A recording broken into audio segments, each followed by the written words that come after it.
ఈ ప్రపంచంలో పరాయి పాలనలో పడని దేశాల జాబితాలో నేపాల్ కూడా ఒకటి. అందుకు సంబంధించిన ఇంట్రెస్టింగ్ విషయాలని ఈ వీడియోలో తెలుసుకుందాం.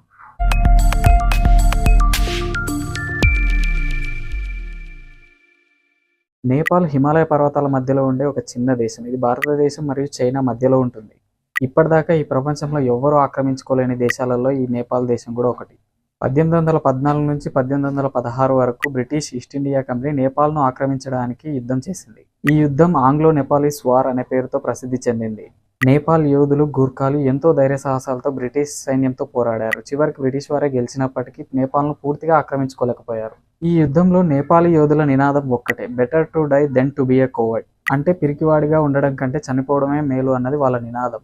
బ్రిటిష్ వారు సుగాలి ఒప్పందం ద్వారా నేపాల్తో సంధి చేసుకున్నారు. వారు దేశాన్ని వదిలేసి సరిహద్దులకే పరిమితమయ్యారు. అప్పటి నుండి నేపాల్ దేశం స్వతంత్ర రాజ్యంగా కొనసాగింది. ఇన్ఫో ఓకే అనిపిస్తే లైక్ చేసి మన ఛానల్ని సబ్స్క్రైబ్ చేసుకోండి.